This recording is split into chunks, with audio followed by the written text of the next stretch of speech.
I'm Rosa Mendez, and I'm here at the #1 Long Island broadcast, Monty and Pharaoh. I had the best time ever! Hey, listen, Daddy, you're listening to the #1 broadcast, Monty and Pharaoh, Daddy, in Long Island. The best pro wrestling broadcast of all time, I think. Jimmy, I got to tell you, man, it feels good to be back on YouTube. It was quite disappointing what happened to us, but we bounced back fairly quickly. Well, what else would we do? We're almost at 5,000 subscribers. Well, speaking of that, man, we need more members. Okay. What do you think we need to do to get the people of those 5,000 subscribers to come on and join the team as a Monty and the Pharaoh member? Nudity is out of the question. Any other ideas? I don't know, man. I don't know. But what I do have a few ideas. Well, just like Prel, they should tell 2 friends, and they could tell 2 friends, and so on and so on. Hit the like, hit the subscribe. Check out all our content. But that's, you know what? That's why you're the star of the show, because guess what? Members get special content. Even we spoke about it. Pharaoh came to me one day and he goes, man, what's the deal? I can't even watch some of these videos because I'm not a member. And I said, there you go, Pharaoh. You got to be a member because this is what the members get. They get free content Nice. that none of the other fans that watch this show get. That's right. You get free autographs from some of these wonderful stars that come in, right? Nice. All you do is you go to the MNP webpage, or right, our own page, and shoot us an email and say, hey, man, I want a picture of Tommy Rich. I want a picture of whatever. And boy, that's on its way. We give them their choice. That's right. We rock. We do rock. And you need to rock, too. Join. Sir? Ah. Manscaped? Uh-huh. Have you tried the new equipment that's been sent? I'm afraid because it says weed whacker. I'm scared. Maven, Manscaped. What are you thinking about Love Manscaped, dude? Love it. What do you use it for? Necessity. What don't I use it for? Put it this way. The only hair I have on my entire body is these eyebrows. Yeah. That you see. These caterpillars racing to the middle of my nose. That's it. That is it. That's all I have. And that's all I want. That's the So big- Manscaped is a must. We were talking before the show. There's nothing worse than just hair. Yeah. Right? Hair on a woman, hair on a man. It's just bad. Absolutely. And it's the one thing that the older I get, it starts growing more in unwanted areas. Absolutely. I hate it. I'm going to ask you a question. Uh-oh. Just going to go out there. Oh, boy. Go for it. You're doing a deed. Yes. Again, I don't want you to have to admit this because we, as men, we try not to admit this. But if you're going to Oh, go I do know the deed where- on a woman, I know where would you he's rather going. have her be hairless or a little hair, racing stripe, or Racing stripe. full retro bush? Racing Well, stripe. Retro Bush is out. Yes, thank you. Retro Bush is out. Yeah. I don't mind a small, well manicured landing strip. Every now and then, if it's completely, and I'm talking like baby's ass bald, then I start. Where is that pedophilia line? I don't want to Wow. wander into that. That's thought very of it like interesting. that. I never thought about that. You're a Wow. smart dude. Holy shit. So if the landing strip is clean enough for the plane to go in smoothly, you're cool with that. If the landing strip has, like I said, well manicured, Yeah, you can see both sides. It's not Like blinking lights on both sides of that I landing? just don't. I don't want. I don't want the shrubbery going off into unwanted areas on that as well. Gotcha. Yeah, Oh, look but- what you found. Ooh. I got to be all honest though. Hey, the older I get though, I don't think I can be as I found it! I found have it! you ever gone down there and she slowly brings down the underwear? Then What is retro? Just, Absolutely. You're like, whoa! Wow, Yeah, like, I'm a, like 46, it of pops course. out? Do you like walk out or what do you do? No, I muster through. I muster up the courage to get He's a through. trooper. He's a trooper. Gotta give him an A. Not all heroes wear capes. Yeah, There you go. I hear you. There you Listen, go. I couldn't Super say. Bush. I couldn't say. Well, if you have the same beliefs as Maven does, Manscaped could help you. Absolutely. The weed whacker. Absolutely. What are you thinking? I'm thinking that I may have to, go in a room, close the door, and hang out with the weed whacker for a little while. Yeah, I think you're a retro guy, aren't you? I like 70s adult films, if that's what you're getting at. Yeah, there you go. Yeah, but only with that, Ron we're going to take a Jeremy, quick Batman. commercial break, and we'll be Anyway. back with this wrestling icon, Maven. We will see you in a drop kick second. Drop kick. Hey, everybody, and welcome to another edition of the After Show, found here only on the Monty and the Pharaoh channel. How was everybody's week this week? Mine was pretty good. worked a little bit, played some pool, watched some wrestling. What about you guys? Anything exciting? What are you thinking about this build up to WrestleMania? What about that Hall of Fame class this year? I got some answers. I got some opinions on that, and we'll talk about that today. So, first thing, I saw something funny yesterday. It popped up in one of my memes, and I got to get it when I can find it. They had this clock, and every hour was replaced with a picture of Van Vader. In the center of the clock, it just said Vader time. So it just every hour was Vader time. What time is it? So I got to get that. I'm going to put a picture of it up when I see it, when I find it. So check this out. Well, let's see. Well, I don't know if everybody caught the Monty and the Pharaoh show itself this week, but they had a guest host, yours truly, ESO. I was filling in for Mike with Jimmy, and we had some fun conversations. And one of my favorite parts was we were discussing some of the Hall of Fame snubs, some of the people that should be in the Hall of Fame that didn't make it. What do you guys think of that? Who do you think should be in there and who shouldn't? Well, I wanted to go over some of the names that we talked about, and then I wanted to talk about this Hall of Fame class and if any of them really should be in the Hall of Fame before these other guys, because I don't think any of them should. And there's some others that Mike and I, or that Jimmy and I forgot to mention that should be in there. So the first big snub was Axe and Smash Demolition, the longest reigning tag team champions for over 25 years until the New Day took it over, and now the Usos. So there's no reason the greatest tag team in WWF history should not be included. Some people call them Road Warrior clones. In the beginning, I think they were Road Warrior clones. The Road Warriors were more of my favorite tag team, but as Jimmy pointed out, they developed it into their own, and realistically in WWF, there's nobody that's been better. Let's see. So then we've got Kevin Sullivan, the mastermind there. Oh my gosh, the booker, the dungeon master. Kevin Sullivan, he should be a first ballot Hall of Famer. He should be in there. There's no reason. Miss Elizabeth. She should have been brought in right alongside of Randy Savage. That's just a major, major snub there. Lex Luger, the Lex Express, that late 80s Lex Luger when he broke in. Come on. Ivan Koloff, the guy who dethroned Bruno Sammartino. Masked Superstar. Come on. King Kong Bundy. And there's more. You know, one of the ones that I realized we forgot to mention was the Great Kabuki. The Hall of Fame class this year, there would be no Great Muta if there was no Great Kabuki before him. But that's a topic for another day. Let's just look at this year's Hall of Fame class that's been announced so far. We have Rey Mysterio. Don't disagree that he's a Hall of Famer. He should be in there. He is still active. Does this mean that this is his swan song? Is he on his way out?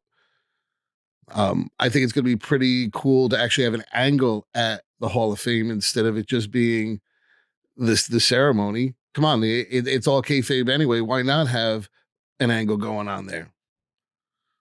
Yeah, the one I just mentioned before, the Great Muta. I love the Great Muta, especially in WCW. He was so cool. But the Great Kabuki was the original person who started the Green Mist.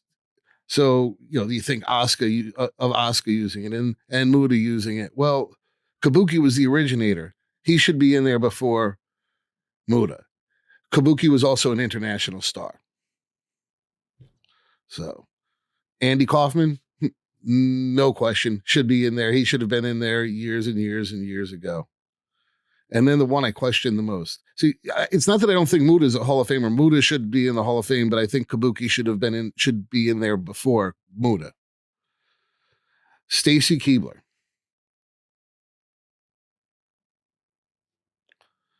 I see her. She had zero impact on this industry. And honestly, if you wouldn't have brought her name up, I would have forgotten she existed.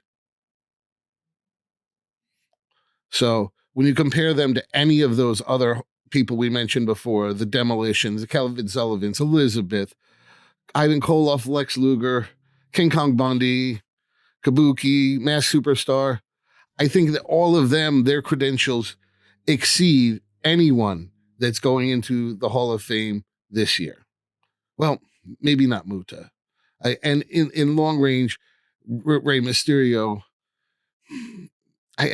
his impact on the industry long range is great, but he is still active. I think that should be reserved for something when he's a little bit more away from the business. So, well, hey, listen, let's take a quick break and we'll be right back. And we're going to just go over SmackDown and Raw quickly. I'm not going to go over a recap of them. I'm going to just kind of tell you where I think some of the problems were on the build up to going into WrestleMania. Some of the stuff I liked, some of the stuff I didn't like. And, then we'll talk about the WrestleMania card itself. So let's take a quick break. We'll be right back. Jimmy, I gotta take a dump. What? No, I mean I need a dumpster. Well, for all those needs, you need to call Big V Dumpster Rental, Long Island, New York, 631-900-DUMP.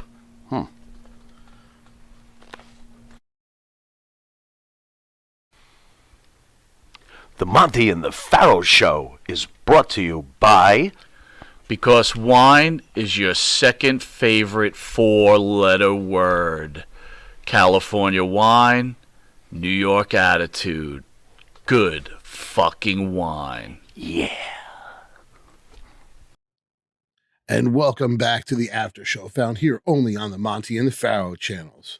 And while we're on that subject, Monty and the Pharaoh can be found live every Thursday on YouTube, Facebook, Twitch, and now the streaming service IN2ITIVE, Intuitive. So their audio is also available on Spotify, Apple Music, Amazon, iHeartRadio, Podbeam, Speaker, and more. And the cool part is, everywhere you can find the Monty and the Pharaoh Show, you can also find ESO and the After Show. So everybody, how did you feel the build-up on SmackDown and Raw went to WrestleMania? I don't think Triple H was ready to book WrestleMania this year. I think he's a little behind. I don't think he could pull all the storylines together or get enough together that made sense. And now they're scrambling. But there were some good, there was some bad. Listen, SmackDown started out with Cody Rhodes and Ludwig Kaiser. I love it when the shows start out right away with a match. I think it makes them so much more fun. It was a good match. Can't say it wasn't. I enjoyed the match. The only thing I question is, why did you make Cody Rhodes compete in such a competitive match 2 weeks out from WrestleMania when he should be dominating somebody, not having a competitive match? No offense to Ludwig Kaiser, but you are a low card guy. You are not even a mid card guy. Why would a championship level guy have a competitive match with a low card guy? It should be a squash.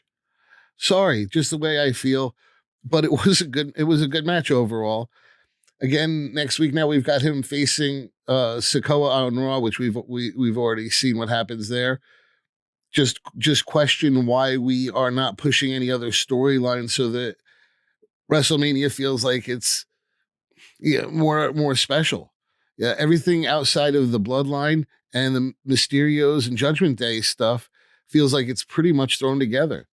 Yeah, including the triple threat. Some people say that that's a good angle. I don't think so. They threw that together. I think that I don't understand why all of a sudden Sheamus and McIntyre hate each other when 4 weeks ago they were best of friends and teaming together. Just doesn't make sense. Now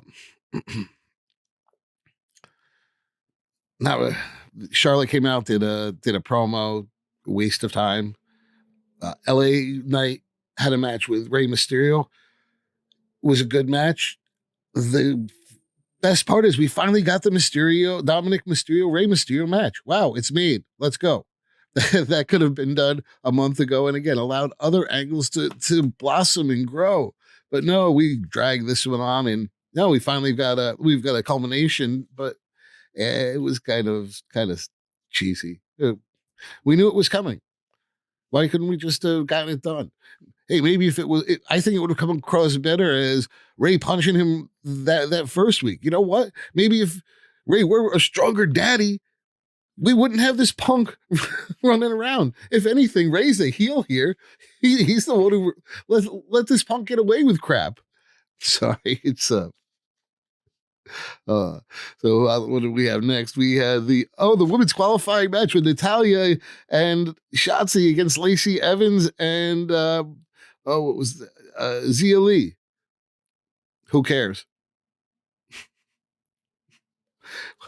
I've mentioned before I'm not a big fan of contract signings. I wasn't a fan of this one either. Gunther facing Butch was a good match. I'm not sure why he was facing Butch, but it passed the time. So now we had Sammy on the KO show. That was kind of campy and cheesy, and I just think there's some swerve coming in the end. I thought the angle really was cheesy, predictable, waste of the last 15 minutes of the show. We already know what the match is. Let's grow the other parts of the card. We could do this in a lot shorter time, not wasting 10, 15 minutes of good time. Then we got into let's quickly try and run through Raw. I again was not overly impressed. We're building up to the biggest wrestling event of the year. It's supposed to be the culmination of all the angles, and I feel like we're getting kind of shortchanged. I'm not going to complain. I mean, I subscribe to Peacock, so I get it anyway. But I can tell you honestly, if it were Matt, I would really, really question putting $60 out for this premium event if I didn't already subscribe to Peacock. So I love The Miz, but I hated the fact that we started Raw off with a segment.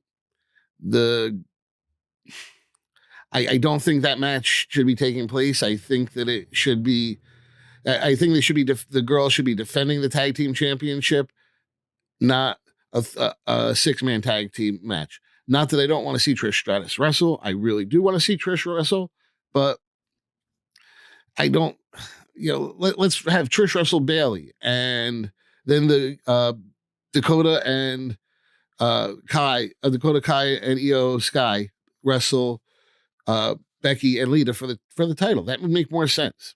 But yeah, whatever. Seth had a match.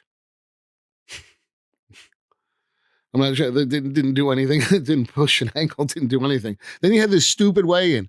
Okay, why all of a sudden do we have a weigh-in for a heavyweight championship match in WWE? We never had them before. Why would we have one now? Are you starting a precedent? Are we going to have one for every match? Come on. That was absolutely horrible. It was just a waste of time. It was a waste of TV time. This is not being written well. So, then we had another qualifying. What do we have? We had a pointless match between. For the Fatal 4-Way. Between the people of the Fatal 4-Way. We had a pointless match between the men of the Fatal 4-Way. Yeah, 4-on-4 for no reason. Then we have the announcement of the Andre the Giant Battle Royal. Cool. That might be fun. Gunther Ziggler match. Whatever. And Cody and Sikoa. I'm not even. Okay, we knew exactly what was going to happen. Did this Raw build up anything further towards WrestleMania? The only thing you got out of it was another participant for the Fatal 4-Way for the women's match. Whoop-de-doo. Do not care. The women's match is Fatal 4-Way match is going to suck just as bad as the men's Fatal 4-Way is going to suck. But I'm going to get into that in a few minutes. Raw did not sell me on this. It was a horrible lead up. The Usos and the Judgment Day, those guys are just dominating way, way, way, way too much TV. So I'm going to take a quick break. When I get back, we're going to talk about WrestleMania, the card as it stands now, and some of my predictions and some of the things I would rather see happen. I think it's going to be a pretty predictable outcome this year. Yeah, it's about pleasing the casual fan. It's not about pleasing the diehard fan. Remember that when you're watching it. I have to keep telling myself that. So we'll be right back.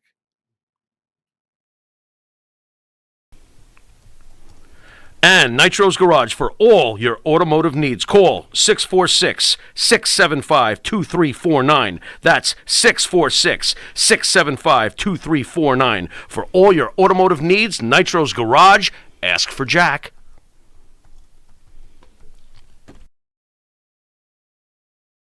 Do you treat your dog as part of the family? Well, so do we. So why not celebrate your pup's birthday with the ultimate party box? Check us out on Instagram, Twitter, and Facebook at Party Pup Info, and let us make your pup's party or any celebration perfection. Hi, it's John from Under the Table Hot Sauce. I'm here with my friend, the star of the show, Jimmy Farrow. Yeah, what's up, JB? Nah, nothing. It's been a hot summer, and for all your barbecue needs, you can go to underthetablehotsauce.com. 13 unique flavors to choose from, created and bottled in a Long Island kitchen. Underthetablehotsauce.com. Let's go chow, JB. Let's do it. All the flavor, twice the burn.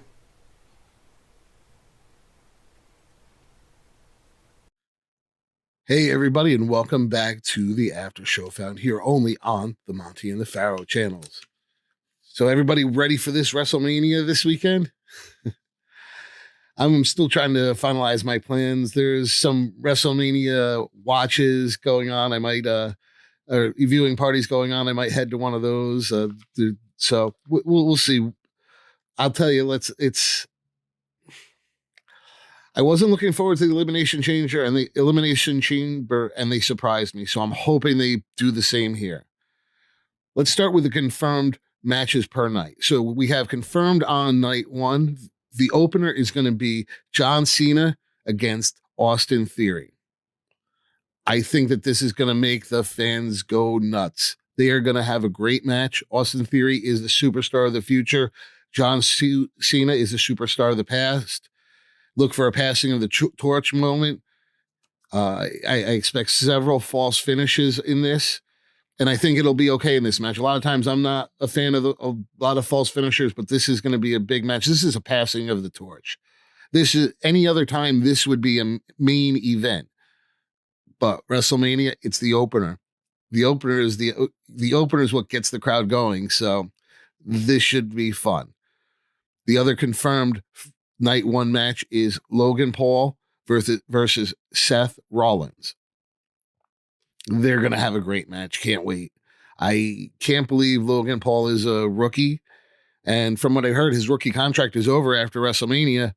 And Seth Rollins, the superstar that he is, I think he's going to go over Logan Paul. But Logan, I have a lot of respect for what you've accomplished so far.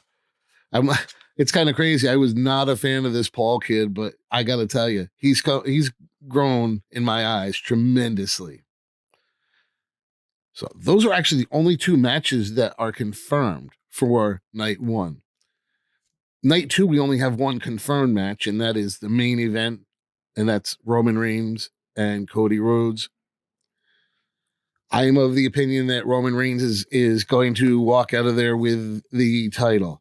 Unless it's some controversial thing where you have two referees come in and, a simultaneous pinfall or something like that.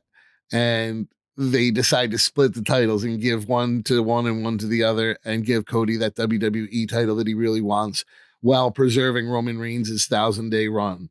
Otherwise, I do not see Cody walking out of there with any belt at all. And then I think what we'll see is something happen at Backlash where just the WWE title is put up for grabs. So we have a few other confirmed matches that are going to be a lot of fun. I think Rhea and Charlotte is going to be a great match. I do think that Rhea is going to take the title from her. If not, if not, I think that they could have a feud that could continue on and through the summer and maybe into SummerSlam. That would be kind of a cool thing to have a story that goes on for a few months. Kind of like the Bloodline angle. You have Asuka and Bianca. When I was with Jimmy the other day, he really does not think that Asuka's going to win the title. I'm hoping Asuka takes the title, but he said that's his bathroom break match. Mine's a different match. But here's hoping Asuka takes the title, but I'm also a realist. She doesn't. After some of the conversations I've heard, I don't think she does stand a chance. You have Sheamus, Drew, and Gunther. I think that for a triple threat, that's going to be a great triple threat for a triple threat. Otherwise, I'm not a big fan of those because it seems like somebody takes a light bump, disappears out of the ring while the other two get their spots in, then sneaks back in, and somebody else takes a light bump, disappears while the other two get their spots in, and it happens a third time. Then there's some type of swerve and pinfall over. I don't know. That's just the way those matches always seem to go. We're going to have Rey Mysterio against his son, Dominic. You know that Rey can't win. He's been booked so weak. Dominic's got to take him out. And I have a feeling that this is going to make Rey disappear for a little bit. And I think that's a good thing. I think Rey Mysterio should be booked as attraction when he is booked. And he's a special wrestler. He's one of a kind. There'll only ever be one Rey Mysterio Jr. So let's see what else we have. Oh, we have Sami Zayn and Kevin Owens against the Usos. Don't think the titles are changing hands here. I don't think that Sami Zayn and Kevin Owens are going to be together long haul. Jimmy disagreed with me the other day, but I have to stick with my gut. I don't think that they're staying together. He thinks that the fans are going to hate it if it happens, but I think that would be, it's the ultimate boo. Yeah, I can see it. Yeah, do it. Split them up. Send Kevin Owens over with a bloodline. Screw Sammy over. That would be hilarious. So let's see. Oh, this is the one I'm looking forward to the least, and that's the Edge Finn Balor. I'm not a fan of Edge. Finn Balor's already over. Edge should be working with some younger guys, maybe the Mustafa Ali, who needs help. Finn Balor doesn't need help. Finn Balor's a high mid-card talent already. It's not giving him a rub. It's not doing anything but hurting both of your bodies going in through that hell in the cell. Brock Omos, I think there's going to be some better stuff to this than people think, but at the same time, for the second time, I really wasn't a fan of the way the two worked together in that weigh-in. And then we have the other one that makes no sense to me. Is I've said it earlier, Damage Control against Trish, Lita, and Becky. I don't see why the tag team titles aren't on the line and Trish is facing Bayley. If that's what we want to do to get Trish on the card, unless we're doing this just to protect the two of the Lita and Trish from taking a lot of bumps, which I do understand. But nah, sorry. Let's get the titles off of Lita and Becky already. Lita shouldn't be competing. She should be an ambassador to the business. I'm sorry. Now we have the two matches that were thrown together at the last minute because, wow, WWE realized that they had so many pieces of talent that weren't on the card. And even with that, they're missing a lot. So they made these stupid fatal 4-way tag team matches. Yeah, let's just talk about the women's first. You have Liv and Raquel Rodriguez against Natalya and Shotzi, Ronda Rousey and Shayna Baszler, and Green and DeVille. Well, the only people that I can see winning it would be Liv and Raquel Rodriguez or Rousey and Baszler. The other four aren't going to happen. All that's going to happen in this match is you're going to have 14 women outside of the ring at all times, pretending they're hurt, hiding, holding their head. And then when they're needed, they're going to just show back up and to do their spots and then disappear. And this was just to get these women on the card. This was poor booking on WWE's part that they don't have angles for any of these women. The entire women's division storyline has sucked as of recently.